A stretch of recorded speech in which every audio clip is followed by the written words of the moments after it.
You ready?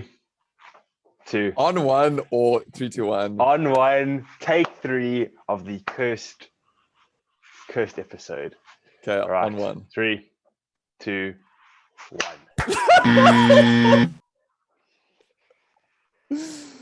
Oh, wait, wait, we can do it. I'm not even recording on my phone.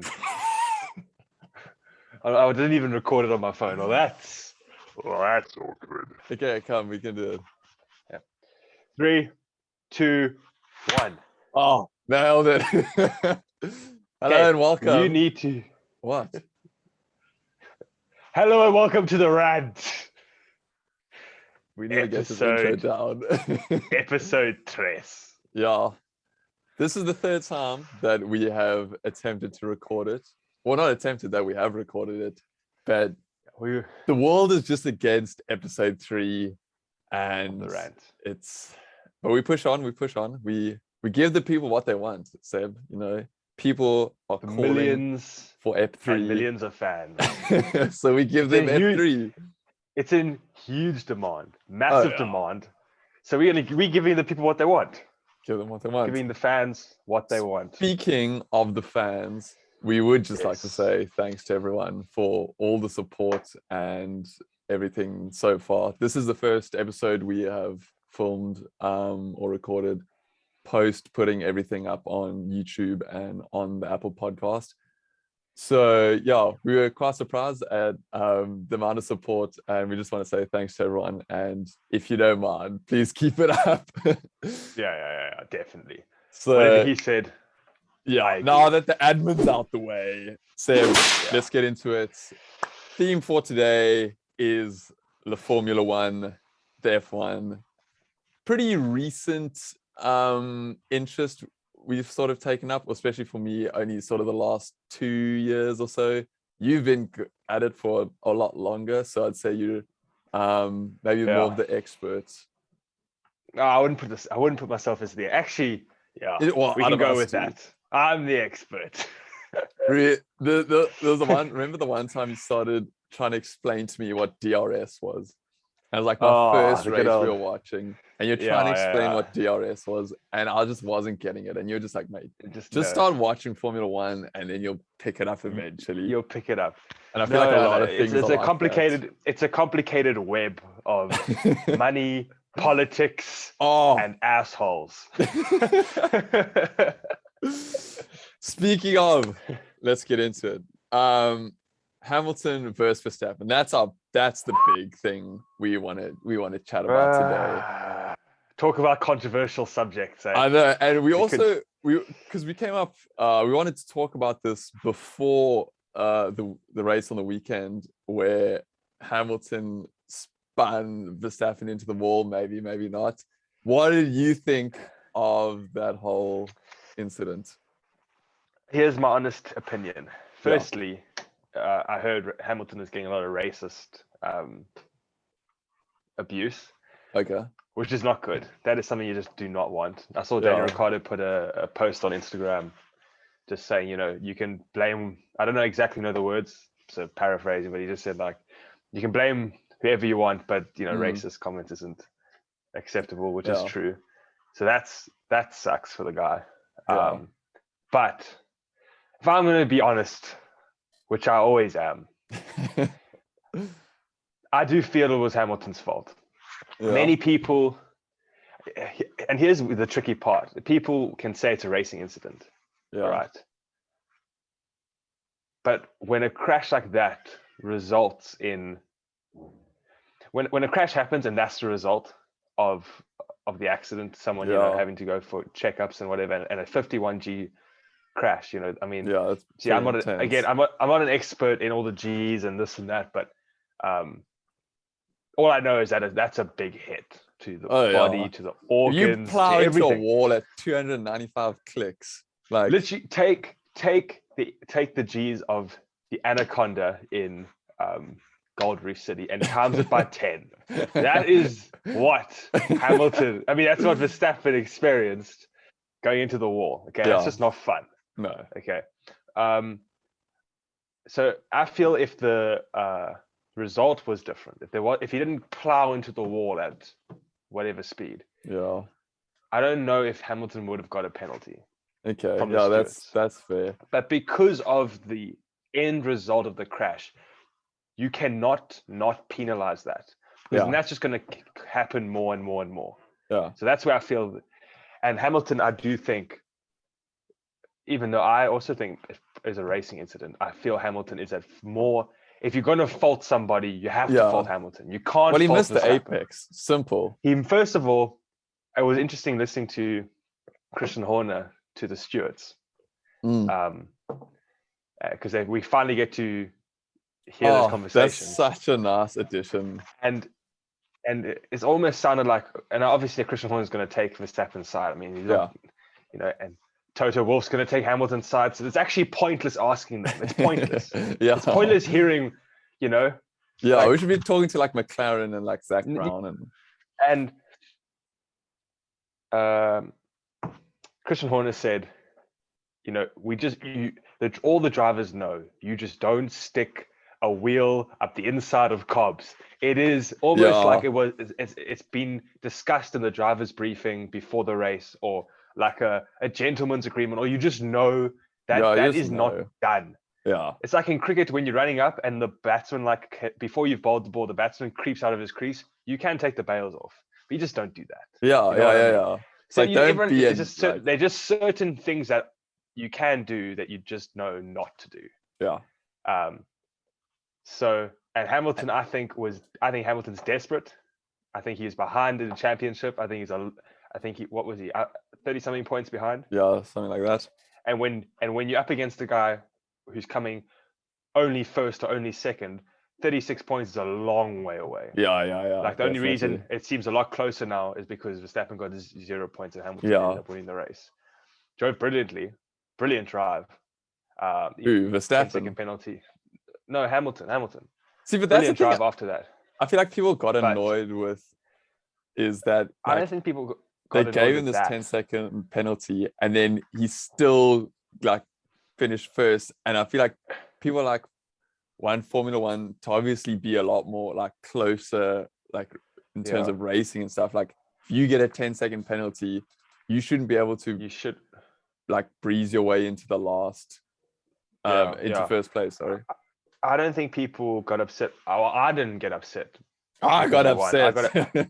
I got upset because of the celebrations afterwards. I think, I feel when you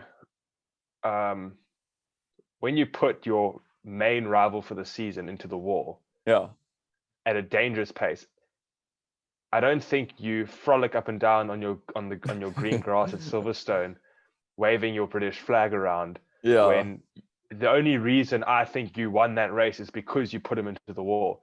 I think if Hamilton didn't put Verstappen into the wall, I don't think he would have passed him, because both of them were desperate for that first place on the opening lap, because I think those cars are so close to each other in terms of performance that 1 or 2 laps at fighting like that, wheel to wheel, and then someone's going to have to fall back. Tires get too hot, this and that, and then they chill like that for most of the race. So that's where I think the lunge came in, and I don't think Hamilton should have been there, especially on that corner.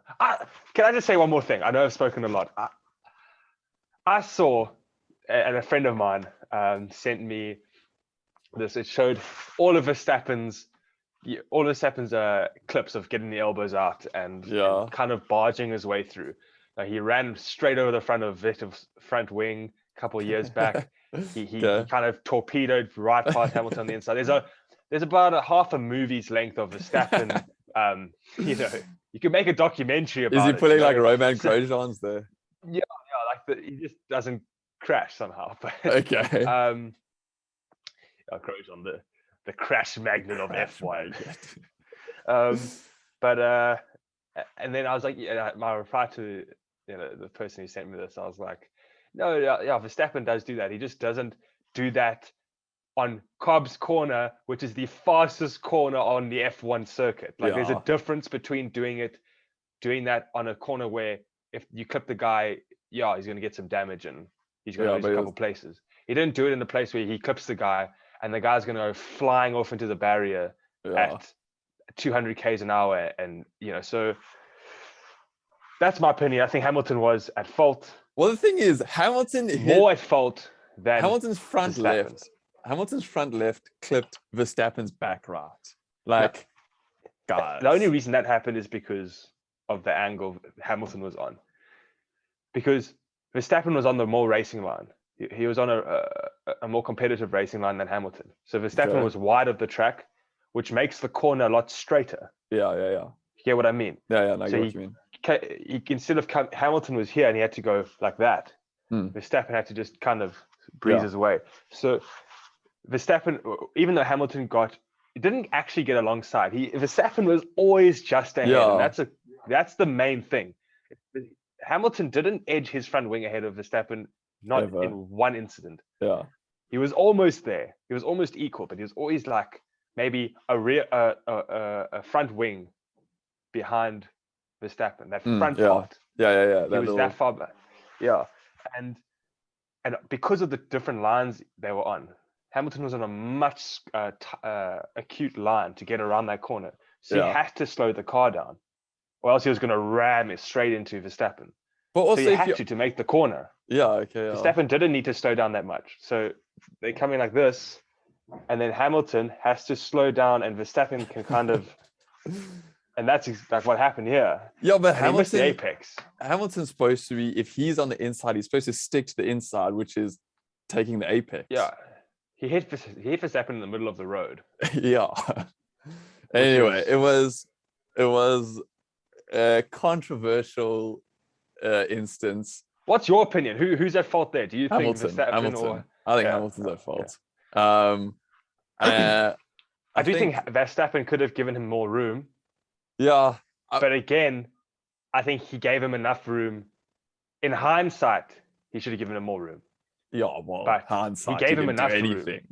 Yeah, but he gave him enough room in the moment. He did. Yeah. He gave him a car more. There was more than a car's width for Hamilton. Hamilton, you could have fit half an F1 car in between Hamilton and the apex. Yeah, and that's the mistake there. That's the mistake. But there should have been a half a car's width in between Hamilton and Verstappen, not the other way around.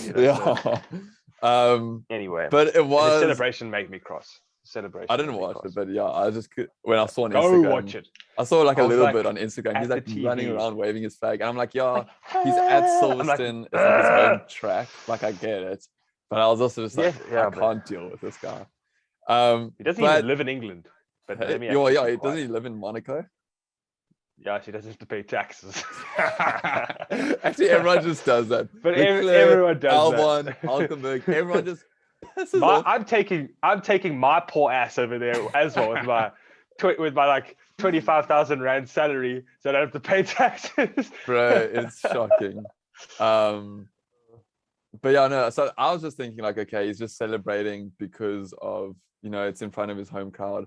And then Verstappen posted that thing saying that it's unsportsmanlike, and I was like, "Oof, okay, this is something's like kind of starting." I think unfollowed Hamilton on Instagram. But it was interesting because that's a bit childish, but wait, did he really? I thought you were just making a joke. No, Steve messaged me and he's like, "No, Hamilton." Okay, that's just kiddish. That's just kiddish. But anyway, it was interesting because we were talking about this when we had attempt 2 at trying to record this. We were talking about Hamilton versus Verstappen, and we were saying that we think like it's now like the last 7 years, it's literally been Hamilton and it's literally just been Mercedes. And now Verstappen and Red Bull are now, I think they almost just shy of equal. And I don't think Hamilton's been used to the pressure of Red Bull and Verstappen. He's definitely made more mistakes. He's been almost perfect the last 4 years. Whenever have you seen Hamilton spin the car? Or never. Go off the track? Or not get in the points? Or not qualify at least in the top 4? So he's been amazing there. But he's definitely made he's looked a lot more human this season. A lot more human. And I think that's due down to not only Red Bull, because everyone can say, if you put a guy in a good car, he's going to be up there. It's not like that. Look at Gasly, look at Albon, even Perez. Even you can go a little bit lower down the order and go like Ricardo in McLaren. People that aren't in, just because you get put in a good car doesn't automatically mean you're gonna get podiums. So if Perez was the number one driver for Red Bull, and then the second driver was maybe just behind Perez, we'll be like, oh, Red Bull's nowhere. Red Bull's nowhere and the car isn't there, but it's not. The car would have been there. It's just now down to the driver. This is not me hating on Perez. I think Perez will get up there definitely, but at the moment he is a couple steps behind Verstappen. How many steps behind Bottas do you think Perez is? Because that's always put them in the same car. I think. No, I'm saying like in terms of also like Red Bull versus Mercedes, because obviously it's Hamilton versus Verstappen for P1, and then the loser gets P2, and then who's got more points? Who's got more points in the championship? Bottas has more points, definitely. Actually, No, I thought Lando's P3, in the championship. No, Lando, no, but in terms of just Bottas and I think Perez. Then it's Bottas and then Perez. Yeah, so I mean, I think Perez. I think the difference is I think Perez is not as consistent as Bottas at the moment. But Bottas has always been very consistent. He has been. Consistently. He's just second best. You know what? But if I had to put two words next to Bottas's driving or career at Mercedes, I put it perfectly fine. He's not. Okay, he's perfect. He's perfect. Enough. He's perfectly fine. He rocks up. He gets the third. He gets the P3. He gets the fourth position. The team player. The odd time he'll win the odd race. Might be Hamilton maybe 4 times in the whole season. But when you bag Hamilton and Bottas's points together, they beat Red Bull by 5-6 points because Bottas is always there. So I think he's a very good number 2. I just think you want George Russell in that seat now. That's what I was gonna say. Like Russell, everyone's like kind of beating around the bush and trying to be polite about it, and they're saying, "Yeah, no, we're gonna wait and see, and we just want to see how Bottas feels throughout the season and how George is performing." Everybody knows what's coming. If you can take a Williams, like arguably probably the third or second worst car third worst car. They're moving down the ladder. They're moving up the ladder, which is good. If you can take that car, it's definitely who's the worst car? Okay, Haas by a long way. Haas, Alfa Romeo, Williams. But it's close between Alfa Romeo. It's close between Alfa Romeo and Williams. Very close. No, you scrapped everyone and you went Alfa Romeo and Williams. Like it would be a good fight. Like if you took away the top teams. The midfield's always been such a brilliant championship to watch if you took away the top teams. But what's even better now, because Ferrari's obviously dropped off the pace, so now McLaren and Ferrari are having a go. It's actually Red Bull, Mercedes, McLaren, Ferrari, and then the rest. But anyway, the rest of the rest is already other than Mercedes and Red Bull. What I was gonna say was, if you can put a Williams into Q3 and like put it, I think it was P7 or P8. Like P8. If you can do that with a Williams, like you have so much driving talent. And I think people say that Mercedes have waited too long to take George Russell into a Mercedes.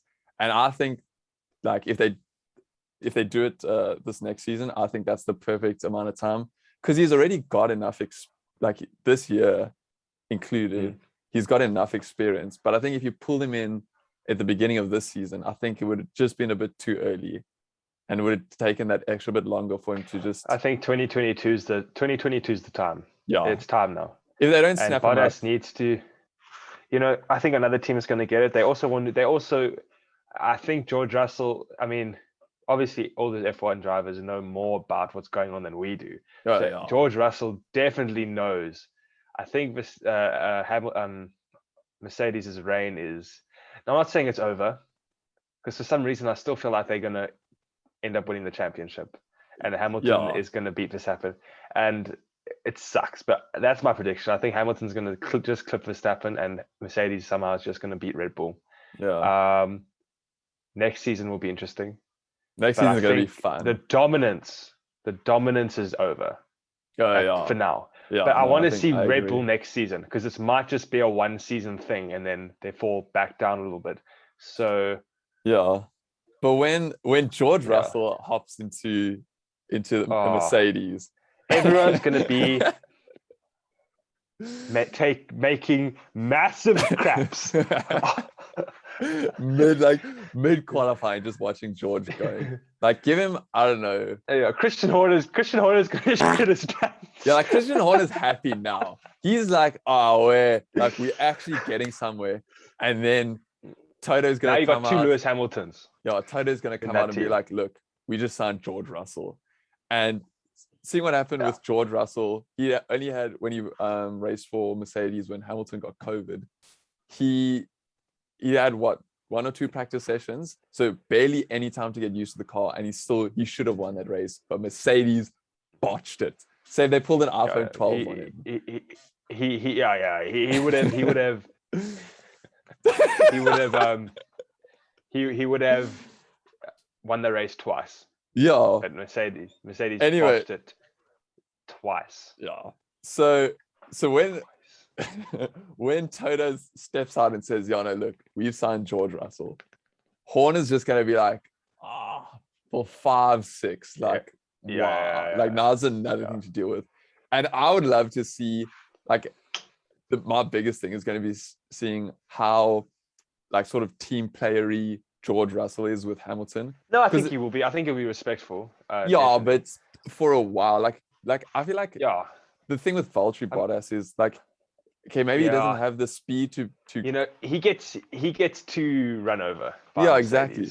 And I feel like if George wants to, like, if you want to stamp your name down for a championship, you play the team game for the first half a season, and then well, I'm not sure actually. Anyway, so you play the team game, and then you just be like, actually, no, I'm not going to let him pass, and you just do your own thing, and you go and you know why Bottas Bottas knows Mercedes doesn't need Valtteri Bottas. That's the thing. Yeah, Mercedes doesn't need Bottas. You can get another Bottas, and that's unfortunate for Bottas. Yeah, but it's the reality of Bottas. He is not needed by Mercedes. He's a great value to them, but I think because Bottas is also, what's he, 30 something? He's 32, 33. You know, his time has passed for Mercedes. You know, he could have won the championship. He's in the same car as the 7-time world champion who's won all these championships in a row. Yeah. And he could have at least been one of the one championship. Well, he could have if he was good at it. He hasn't ever come. He's never come close. Yeah. Not once.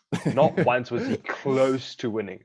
Yeah. I think he's come second, but he wasn't even close to Hamilton. But it's like, but even doesn't count. You know the Netflix series Drive to Survive, when they interviewed him and they like followed him or whatever, he was like the whole thing was like him being second best. Like that was the whole kind of theme of the episode. And he was like, yeah, no, he's not second best, and he wants to win a championship. Like that's his thing.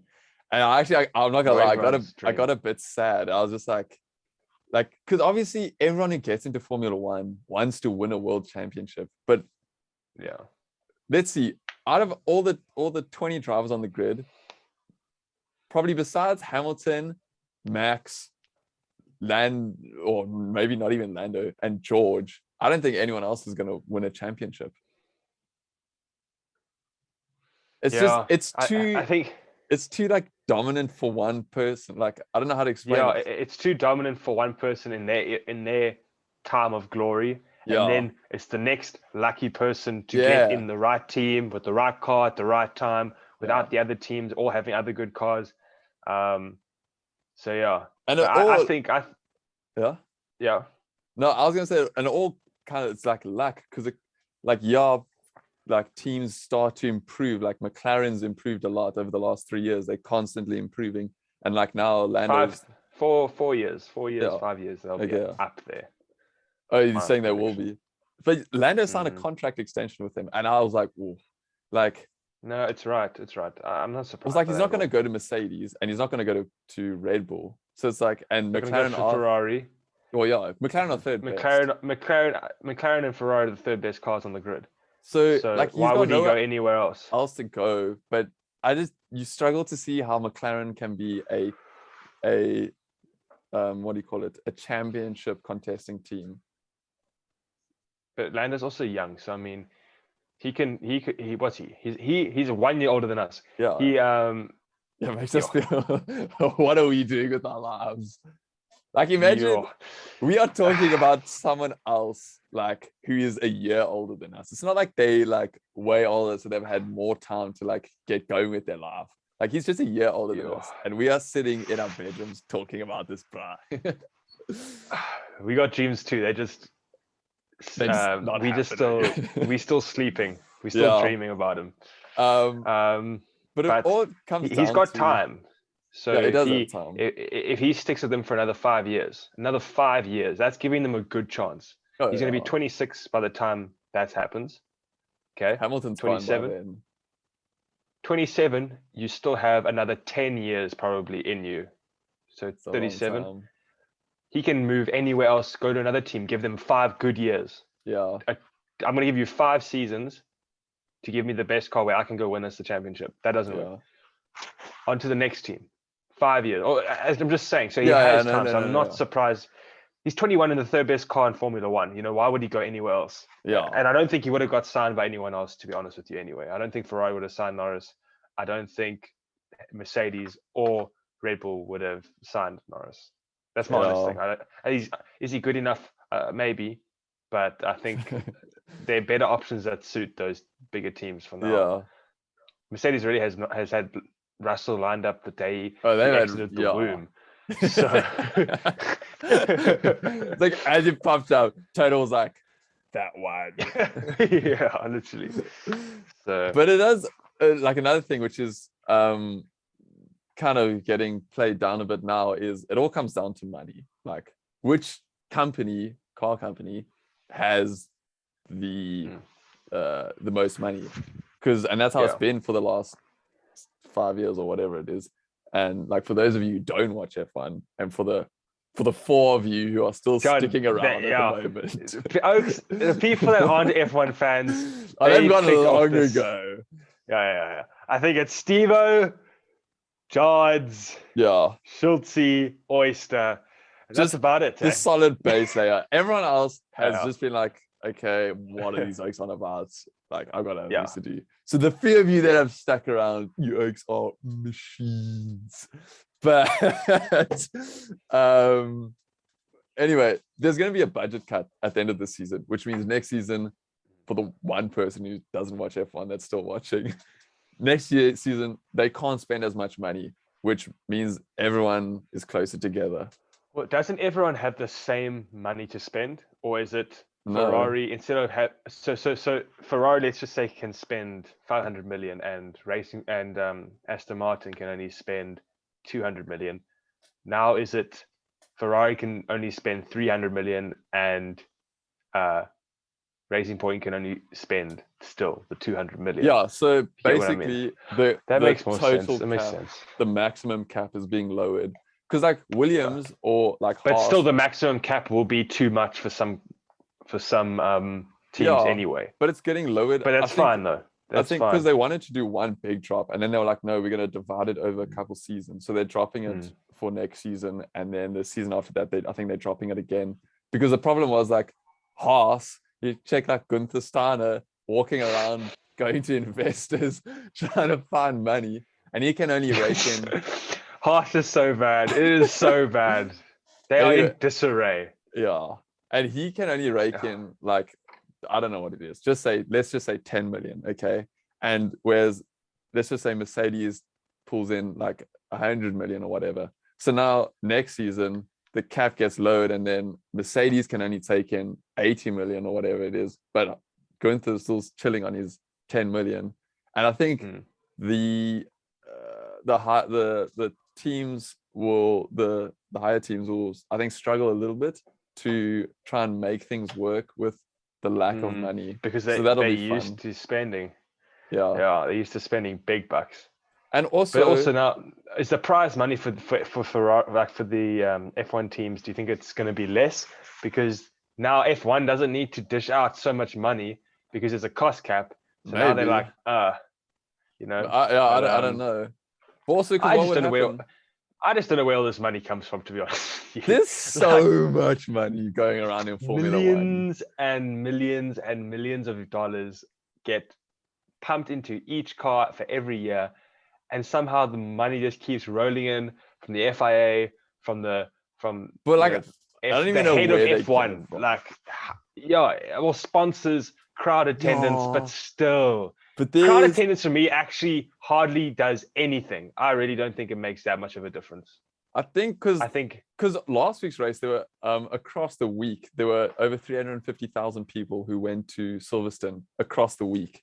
So and each 350,000. If all of them have to pay, that's a country. Yeah, no, a very small country. Maybe like I'm just saying, but yeah, it's huge. Yeah, it's a lot of people. Yeah. So I mean, I guess it kind of comes in here and there, but still, in the end, like when all 20 cars on the grid, that is just a lot of money in like 100 meters. Yeah. Anyway, it is what it is. But I think with the cost caps coming in, it should be a lot more fun. And also now, because what used to happen is the wealthier teams used to steal the talented like race engineers and stuff from the lower teams. Well, Red Bull's done that with Mercedes. That's a whole other topic for another time. Anyway, but yeah, basically that's our views on F1 at the current moment in time. Yeah. There's still more to come. A lot more still to come, and also a few good topics on the way. Yeah. If you have any topics you want us to talk about, if you have anything controversial, getting the comments. I'm gonna put something on my Instagram. I'm gonna just be like, anyone has any topics of choice, let us know. But there are some topics that have to be in person. That kind of wraps up Ep3. Eventually we got it done. It's a bit late. Episode 3. Yeah. And this episode has been cursed. And hopefully we can uncurse it with a lot of thumbs ups and a lot of views. Okay, we gotta go overtime for this one. We actually forgot overtime. We gotta go overtime. Let me edit it. Seb, let the viewers know what happened. John and I said, apart from this podcast being the most successful podcast in the world, we said we're always going to have one or two people that don't like certain episodes, and that's perfectly fine. Haters gonna we accept, not even haters. Haters can hate, but we accept people who disagree. People who disagree or just didn't like that topic, or they found maybe it was boring or whatever. Actually, not boring. No one ever is going to find our podcast boring. The day we are boring is the day we end the show. So, but John and I said, the moment we get our first, I hate to say it, John, the moment we get our first thumbs down, the dislike, we need to bring it up. Yeah. Someone didn't. Someone out there hit the thumbs down button. I am crossed about that. Right. We were on a solid 12 likes. I mean, that's up there in the world. Personal.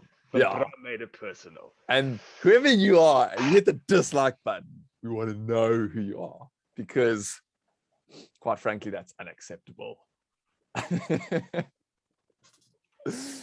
But yeah, we had our first dislike, a real stab, dagger to the heart. Yeah, episode 2. We only went 2 episodes without getting our first. We must dedicate this episode to that person. I've got a new a challenge for us. We must see the record that we can set in between thumbs down. So at the moment, our record is we can go 1 episode without getting a thumbs down. Was it on the first or the second one? The second. You found it. It was second episode. So what now is the we second need episode? Oh, the WhatsApp thing. That was a good episode. Yeah, That was a yeah. good one.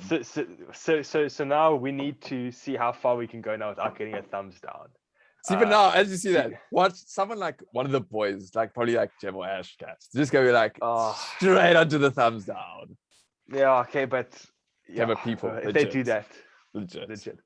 Give us a chance. We see how far we can go. We see how far we can go.